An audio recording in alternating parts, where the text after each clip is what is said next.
Well, I think due to the squad registration issues we've given ourselves this summer, we are going to be looking to conduct a fire sale on transfer deadline day. We've also got our toughest test of the domestic season so far against Cliftonville, so can we go and get another 3 points? And how many players will be leaving the club? Let's go and find out.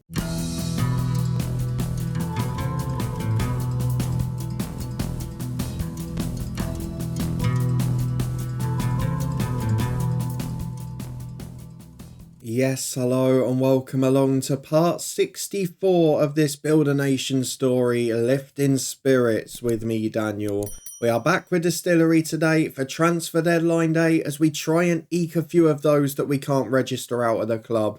We also face Cliftonville, who probably on paper are our first tricky test of the domestic season. So if you're looking forward to seeing if we can continue our 100% start in the league, then please do put a thumbs up on it. I do think deadline day will more be about outs than ins when it comes to this club. We have got one player we're trying to sign, but at the moment, we are restricted. It is only players of Northern Irish descent and that are homegrown in this country that we can sign. So hopefully we'll be able to do that. Let's go and have a look, though, at what's been happening the last few weeks, because the league season, as you can see at the top right, has started well. But let's first head over to the transfer screen to see what's been going on, because we talked about big decisions throughout our European qualifiers. Of course, now we've not got to worry about that Thursday night football, but we have still got a little bit that could be going on. And the first of that is Mark Wilson, who is a young 21-year-old Northern Irish striker. We're looking to bring him in. He adds to the homegrown quota, gives us a third option there, allows McElhatton to be an option on the right where Latifa can't be registered.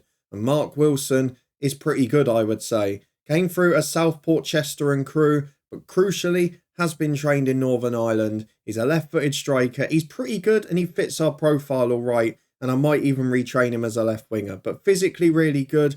Maybe needs a bit of work at the other stuff. But no complaints if he comes in as the third choice. So that's one that might happen between now and the transfer deadline. If we look at the ones that have already happened since, you were with me, I think, as Kyle McClellan joined. He came in and is pretty good, to be fair to him. 18 grand is a record fee, but he's a centre-half, he's a right-back. He's Northern Irish. He covers the fact that we're losing Dobbin, and he also covers a centre-half that might leave. But at 27, a very different type of signing, but did well on his debut. He came off the bench and played fantastically.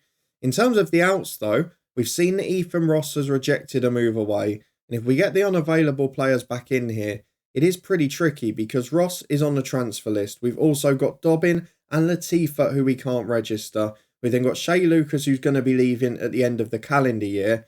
And we've got Rory Brown and McGill, who are there because they're Northern Irish and homegrown, but they're probably not good enough. Barry Coffey is another one we've got to make a decision on, but I can't really sell him in the middle without a replacement.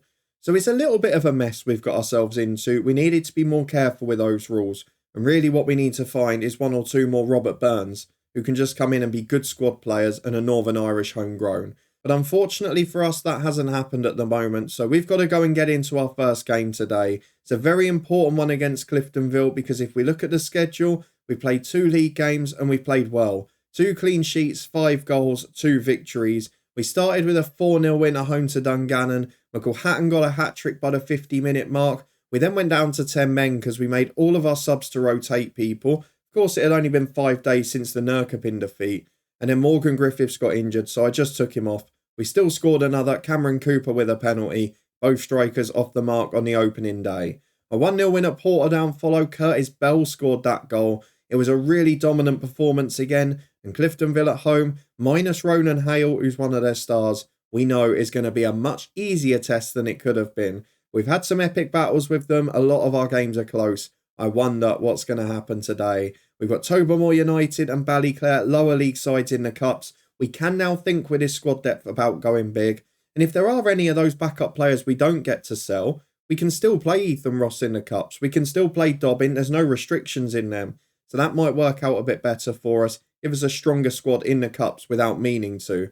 But let's go and have a look at the season preview. I'm not sure if it's changed. Yes, it is as it was. We are third favourites for the title. That means we wouldn't have to worry, depending on cup winners, about going through the European places playoff. And if we can start to join those two regularly, maybe going pro won't be too far away. And also a quick mention for the highlighted star player, because Morgan Hassan, he was actually out of contract at Ballymena in the summer, and it was just after we'd agreed the deal for Kane, of course. He became available and we put in a bid for him. We almost got the lad at 19. He's a superstar. He's now gone to Linfield and is doing well there. But between us, we've probably got two of the best young keepers in the country and ones that will fill the Northern Irish squad in years to come. The finances still looking very good for us. Is really the main reason I want to get that wage bill down a bit, because I want to go pro at the end of this season. The big money from Europe has gone now, so to make sure we're in a good position, we've got to keep the crowds coming in with good results, and we've also got to try and keep the wage bill down. So I'll try our best to do that, but for now, let's get through to the tactical meeting. It is a big game against Cliftonville, 1,500 in, albeit largely away fans, is still a big crowd. That's all that matters. Let's get to the team selection. Few changes have had to be made because with the European qualifiers, with the lack of pre-season, it has just caught up with a few of the lads. So two of the back four, Harley Jones and Curtis Bell, struggling a little. And that means that this is the 11. All change at the back as Ben Williams comes back in. I thought about selling him last week, to be honest. He's alongside Cooper with Jim Wood and Michael Hammond, the fullbacks. Neil Kane, of course, in goal. Daniels and Whitehall, the midfield too. No idea why I've hidden that screen from you today. And Pardee, Griffiths and Varma at the attacking midfield three. And Jonathan McElhatton, 6 goals already, hat-trick in the league on the opening day. He is up front trying to continue his form. Is a strong bench, is what we haven't had in the past. McClelland has added to it, Bagley has added, Burns as well. Poate's class, Cooper's quality, Scott and Owen were first teamers last year. This is an 18 that can compete with anyone, maybe bar Linfield and Larne. Let's go and see actually as well. I didn't look how Linfield got on in Europe. Did they get through? Oh, they've won the first leg 2-1 at home. The second leg is on Thursday. We'll keep an eye on that for deadline day too. Fingers crossed for Linfield they keep the flag flying. But let's go and get into our game. Cliftonville at home is still a strong squad, but a few defenders changed. And that always causes a bit of uncertainty. Let's see if it does today. Well, 2 changes for Cliftonville, who again have got the benefit of a pretty good squad. They have been a side that have been regulars in the top half, and they've still got some good players. The good news for me, though, is that they brought Levi Ives back in, and he always seems to get sent off for something ridiculous against us. So let's go and get into it. The first game today, deadline day is going to be huge, but we cannot shift our attention. We need to make sure we get the 3 points here, so let's focus and see if we can achieve it. Well, it's definitely a packed away end that is making this financially viable for us. Look at all those Cliftonville fans. Makes our home record even more impressive as Mpardi gets in. It's a good strike straight at the keeper. But thank you to the big Cliftonville away support. You are helping us turn pro. And if you and if Linfield and if other clubs can improve their attendances, it's definitely going to make an impact with us.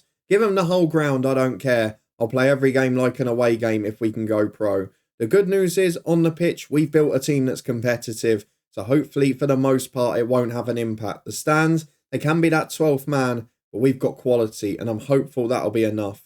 Larne look like they're flying again. Linfield, I'm sure, will get many games behind again. But if both of those are in another title race, and we can be best of the rest, it might be the best season we can hope for. At half-time here, though, it's been a pretty average game. We've been the dominant side, something we've done in every game this season, in the league that is.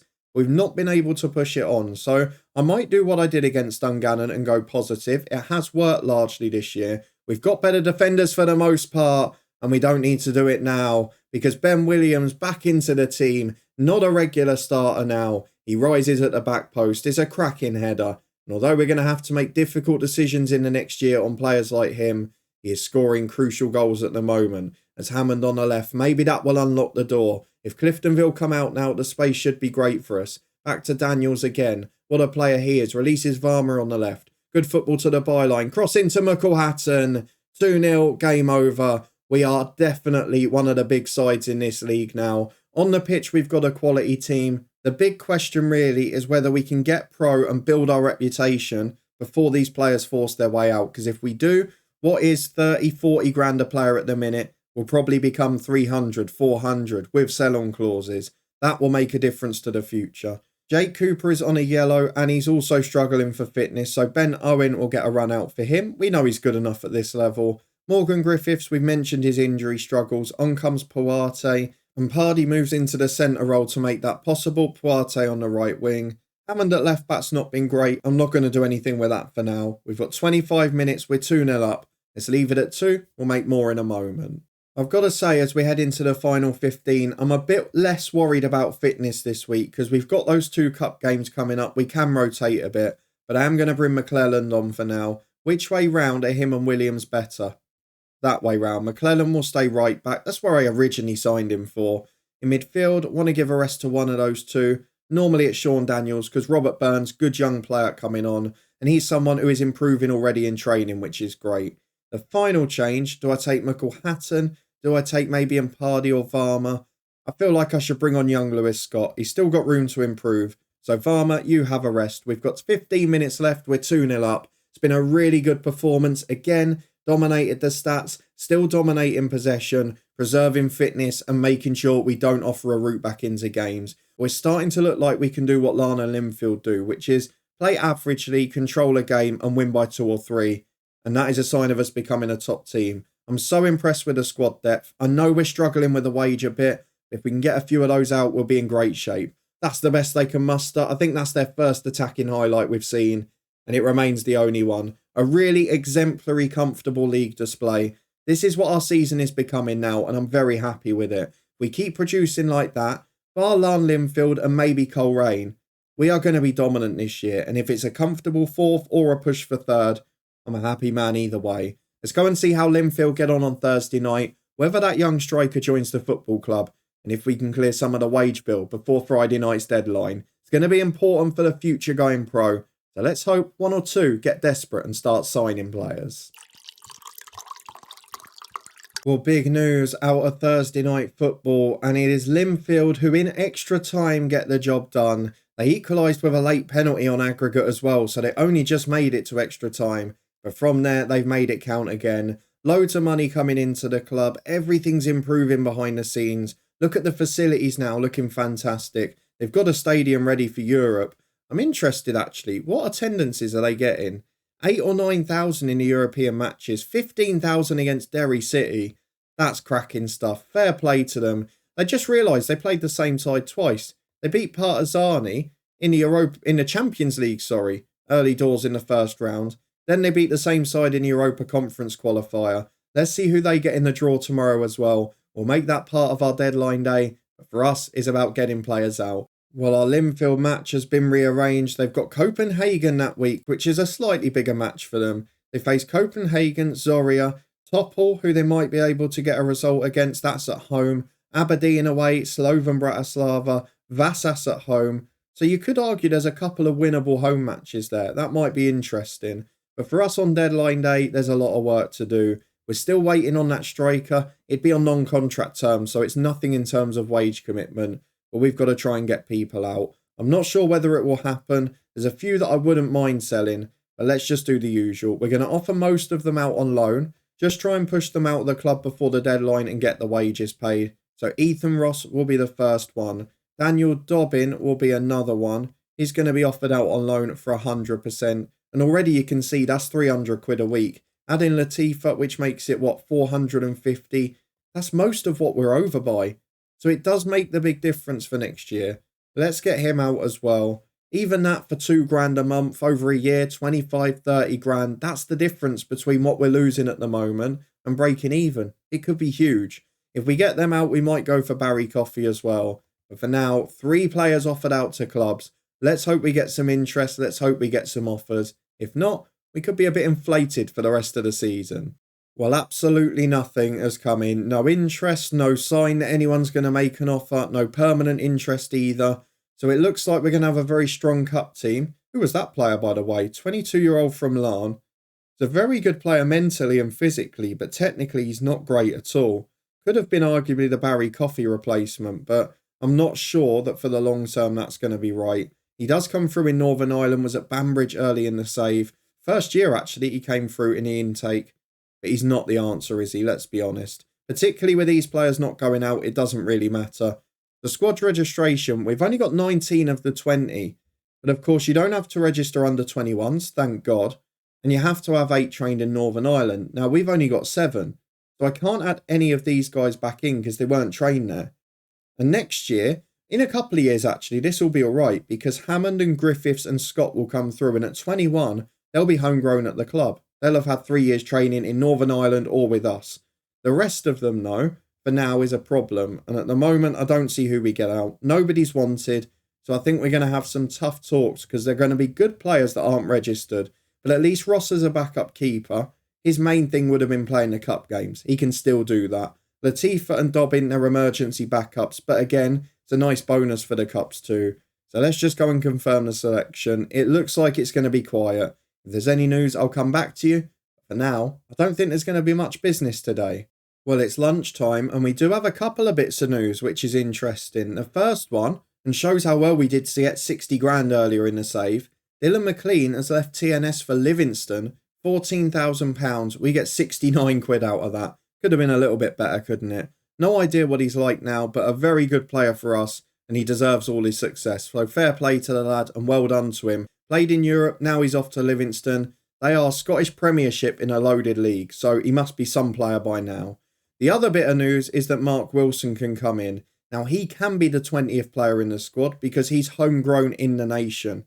So that's going to be good for us. Again, can play cup games, can play for the under-21s, but also a big member of the squad if we need him. So let's get him through as a breakthrough prospect. It might be the only deal of the day, but we're going to enjoy it regardless because he's still a good player. Nobody else is wanted. So yeah, as it stands, I think that might be it. Well, Mark Wilson is into the club. He's actually rated a bit better than I expected. I think he's level with McElhatton. He is. He's actually rated better by the squad standards there. He hasn't got the most consistent game, so that might be a problem for us. And he's very one-footed on the left-hand side. But he fits the mould. He's a very solid pro. And at least on the benching cup games, he gives us one hell of an option. So I'm going to promote him to the first team. I'll get him in a mentoring group very quickly. I'll also get him training and working on certain bits too. But I'm really happy with that deal. He's got big potential. Not really sure how he's become available so easily. And we can register him for the squad. If not, oh, he's already under 21. Perfect. So we get him for another year for free anyway. But another one that we then can register as homegrown the following season. Ben Williams, fair play to him, still training really well. Dobbin's been really impacted, and I don't blame him. What was it, 4 or 5 episodes and 3 months ago, Dobbin scored the winning penalty, and Ethan Ross then saved the winning penalty in that shootout of the cup final. They got us into Europe, now they're not even registered. I do feel for them a bit, and the reason they're not is because of my own mistakes. Dobbin was the second best right back at the club before I had to sign McClelland. Ethan Ross is still the second best keeper at the club. And at the moment, I can't register either. I know that I'm going to get some karma down the line. I'll probably get a big injury to the keeper. But for now, we've got to get him training well. Because in the cups, he's still going to feature. And he's still a fairly good player. Through the inbox we go. There's only a couple of hours left. I can't see much happening. If not, we'll go and have a look at our coefficient. See what's happened over this summer where we've played in Europe. We'll also see the star headline news from the transfer window across the country. Because we need to see what Northern Irish football is doing as a whole. Well, there it is. The deadline has passed and there has been no news at the moment. We've bought the most players in. Linfield have sold the most, but they've also spent the most too. They've bought in some decent players by the looks of it as well. Amari Kelman looks like a very good player. Former under-21 international. Had been playing at Burnley where he made 25 appearances. Made 23 appearances in the Premier League last year and has gone on a free to Linfield in Northern Ireland. This is a sign that this save is going very well very quickly. So on £3.5 grand a week, looks like a proper target man as well. So for Linfield in the Europa Conference, I've actually got a bit of confidence in them now. Let's go and have a look at the transfers as a whole. They've bought Charlie Adden in from a domestic club, so they're still paying good fees to get players from Coleraine and Larne. They're also signing from the lower leagues. They're signing from English football, you can see there with Darren Robinson. And perhaps most crucially, they're still largely signing Northern Irish players. What a signing that is, by the way.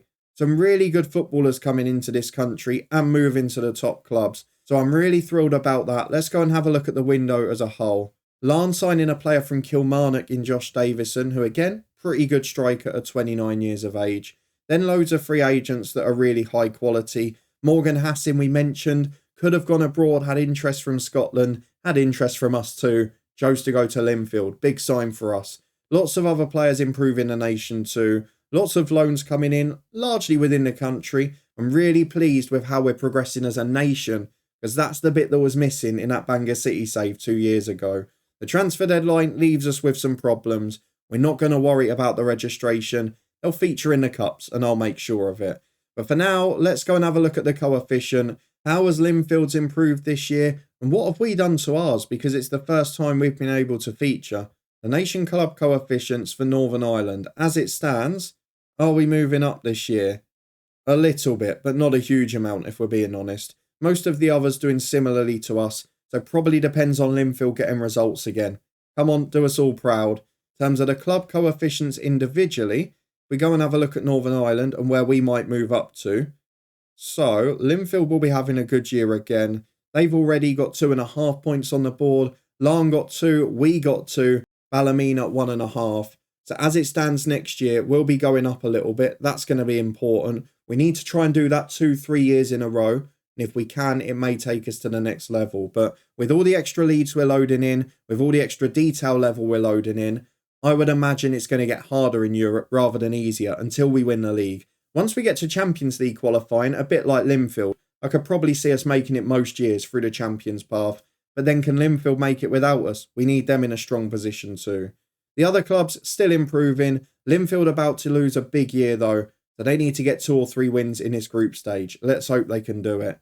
Let's go and have a look at the schedule for when we're going to be back. It is a very busy couple of months coming up. This is the busiest September I've had for a long time. If we can get up to second, don't forget soon, we'll get to feature in my favourite competition, the SPFL Trust Trophy. So despite the busier September, we've got the usual carnage of 2 or 3 games in October and November. But we are going to come back, I think, at the end of November. It's only a few games down the line. But if, of course, there's more news or big cup ties in the meantime, we'll come back before. I kind of want to show Larne, Cliftonville, Linfield that little spell of 3. With Linfield playing in Europe, they normally have a slow start. Will the same happen again this time around? Let me know in the comments how you think the season will go. If you did enjoy this episode, please do chuck a thumbs up on it. Let me know what you think of our league form as well, because you've seen us play Cliftonville and sides like that plenty of times in this save. And it has been very rare that we've been so comfortable in matches. And I will say that even for the one we won 1-0, all 3 league matches this year, we've been incredibly comfortable, incredibly dominant. And that is something we haven't had for the large part. I know it will change over the festive period when we're playing every 2 or 3 days. We've got a squad that can sort of cope with that now. We've got extra players for the cups that we didn't expect to have. And we have got the chance to build some youngsters up too. So hopefully professional next summer, then all the facilities and stuff can come too. If you want to stay up to date and find out how the season goes, subscribe and turn that notification bell on. Don't forget, we'll be back tomorrow with the head coach before this one returns in 2 days' time. You can also find links up there to the Twitch channel. We'll have regular live streams and the football podcast, championship predictions every match day. But thank you very much for watching as always. Your support is greatly appreciated. And I'll see you back here in a couple of days' time. Some big games at the top of the Northern Irish League. Something we can compete in now.